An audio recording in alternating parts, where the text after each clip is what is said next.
Kalashnikov AK-12 based on the prototype AK-200 is the most modern incarnation of the famous AK-47 assault rifle to date. The AK-47 altered the world military stage by becoming a ubiquitous combat system available to the general masses. The weapon proved relatively inexpensive to produce and, perhaps more importantly, it was a robust field performer with a reliable action and easy to operate in the greenest of hands.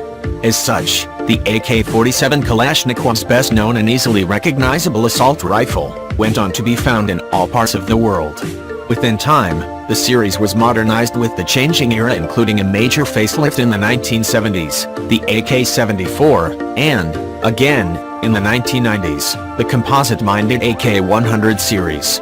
The newest incarnation is the AK-12 manufactured by the storied concern of Izmash and currently, 2012, undergoing evaluation by the Russian military to become the next standard-issue automatic weapon of its army. It is expected that the AK-12 will be produced through a family of automatic weapons to include the base assault rifle, a shortened carbine form, a compact submachine gun, a dedicated sniper sharpshooter's rifle and a light machine gun consistent with prior Russian Army infantry doctrine. The AK-47/AK-74 itself was developed into varied forms to suit battlefield needs within time. With the export market in mind and proliferation of different cartridge types around the world, the AK-12 will be an inherently modular product that, with some modification to the base internal arrangement and barrel, the weapon will be available in a variety of calibers to further suit customer requirements. Additionally, adoption of a Picatinny rail system now allows use of various non-accessories including laser aimers, tactical flashlights, grips, night vision scopes, reflex sights and the like. In this way, the AK-12 system will be highly adaptable and just as highly marketable on the world stage. The basic assault rifle form of the Russian army will be chambered for the 5.45x39mm Soviet cartridge. There are two proposed NATO standard forms in play, the 5.56x45mm NATO and 7.62x51mm NATO cartridge types. Additionally, support is expected for the 6.5mm Grendel and 7.62x39mm Soviet rounds as well.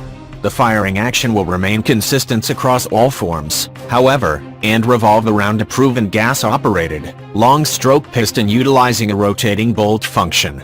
The AK-12 receiver will support the standard curved 30-round magazine, a 60-round AK-74 style casket or a 100-round drum, in the light machine gun roll. Rate of fire is estimated between 600 and 1,000 rounds per minute based on configuration and cartridge size. Muzzle velocity is approximately 2,950 feet per second with an effective range out to 2,000 feet, again, depending on field conditions, selected cartridge and general weapon configuration.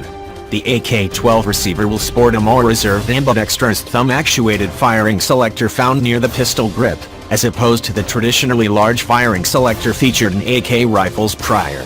The magazine release catch will be located in its usual place behind the magazine well within easy reach.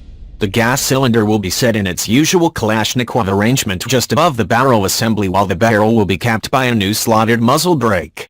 Another notable change is the relocation of the rear iron sight from the middle of the receiver top to the rear of the receiver. This will be complemented by a conventional forward iron sight just aft of the muzzle brake. The AK-12 will be capable of semi-automatic fire, a 3-round burst mode and full automatic fire as well as the requisite safety. The charging handle will be set along the right side of the receiver as will the ejection port. Picatinny rails are noted over the top of the receiver and the sides and underside of the handguard which will allow for multiple accessories to be fitted. Overall construction of the weapon appears to be a mix of steel and plastics, steel for the major receiver portions, gas cylinder and barrel while plastics being used elsewhere to save on cost and weight. The carbine version will carry the designation of AK-12U while the submachine gun will be known as the PPK-12. The sniper rifle variant will be known as the SVD-12 while the light machine gun will be assigned the designation of RPK-12. All designations are traditional in the Russian Army inventory and, should the AK-12 be accepted in number, will replace their preceding forms. All forms will also incorporate a side-folding stock and interchangeable barrel assemblies for an increased modular approach.